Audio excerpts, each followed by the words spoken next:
game that caught my eye for the month of February was Helldivers 2.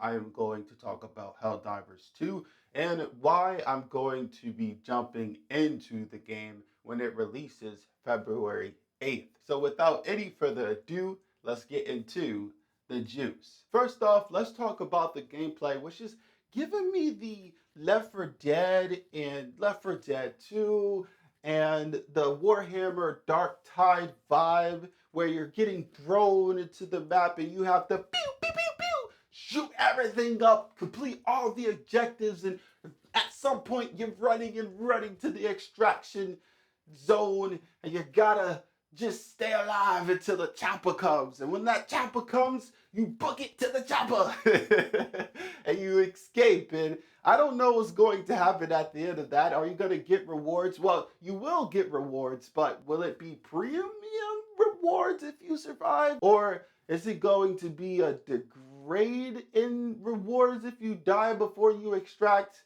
I'm not sure how they're going to do that, but it does seem, for what I did see for the rewards, it does seem like Arrowhead is trying to reward the player for their time. They don't want to have you playing their game and feel like all your time is wasted. So I'm hoping that when you do die, you do get something in return. And if you do get something in return, that's just a green flag. With their monetization, they're saying that you don't have to spend real money. You can grind for in-game currency and buy everything from the shop.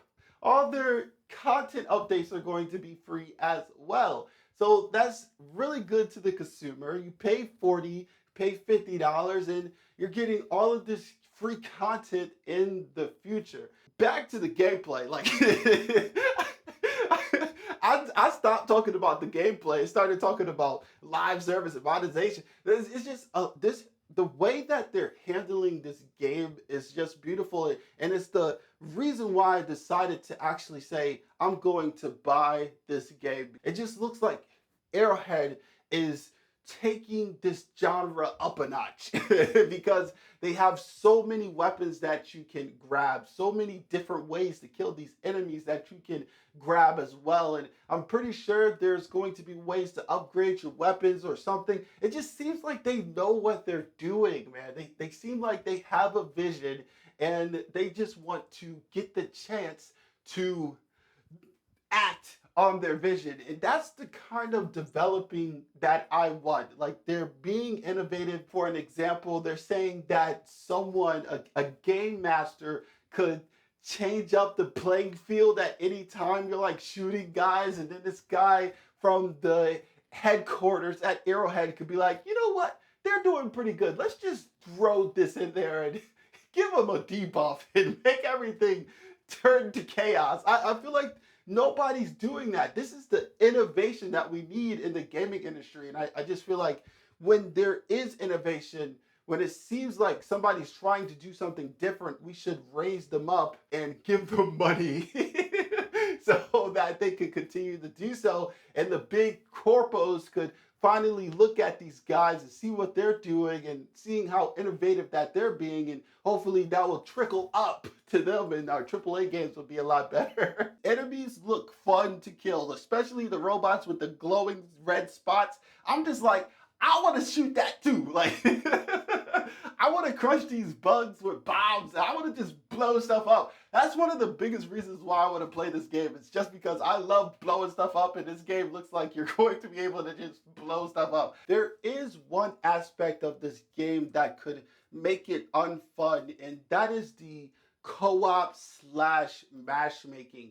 When I was playing Left 4 Dead and Left 4 Dead 2 and Warhammer Dark Tide, the matchmaking soiled the game for me, that it just caused me to uninstall. When I would join a match or when I would join a mission, I would have bots. And as I'm going through the mission, I would hopefully, if I'm praying really hard, get some teammates. And when I do get those teammates, I'm at the end of the mission and it just doesn't make sense for them to join. That's just one scenario. Another scenario is I have a full team and we're having some fun and I'm shooting, and then the whole entire team drops and I'm playing by myself at the boss, and it's like completely impossible to do because the boss is scaled for 4 players instead of one. So that ruined the experience for me, man. I've been hearing that it's challenging to play Helldivers solo and it's better played and easier to play with groups. So I'm just concerned, and it makes me appreciate Monster Hunter World so much more because Monster Hunter World is a game that could be played in groups and by yourself as well. And yes, it's going to be tough solo, but you can still get the job done. I wonder if Arrowhead is taking some notes with Monster Hunter and how they do things. With that being said, there is no way to predict the future. The only way for me to figure out how matchmaking is going to be a month from now is if I play the game and see how it is a month from now. But it does seem like the community really loves this game, and it looks like people are going to be playing this game for a while. And Arrowhead seems to want to build a community and wants to make a game that their community loves. And that is super important to see in your developers because that means they're going to fix the game when it's broken, and they're going to encourage or entice players to continue to play so that their pool is not being struck down to non-existent. And when I do go into the matchmaking, or when Joe goes into the matchmaking, we'll be able to have people to play with. Besides the co-op and multiplayer, I really don't have anything bad to say about Helldivers 2 at the moment. I'll just open the floor to you all. Let me know your green flags and red flags about Helldivers 2 and if you're going to be purchasing the game. Hope you enjoyed today's video, and let's chat it up in the comments down below. I'll see you in the next one, baby. Peace and one love.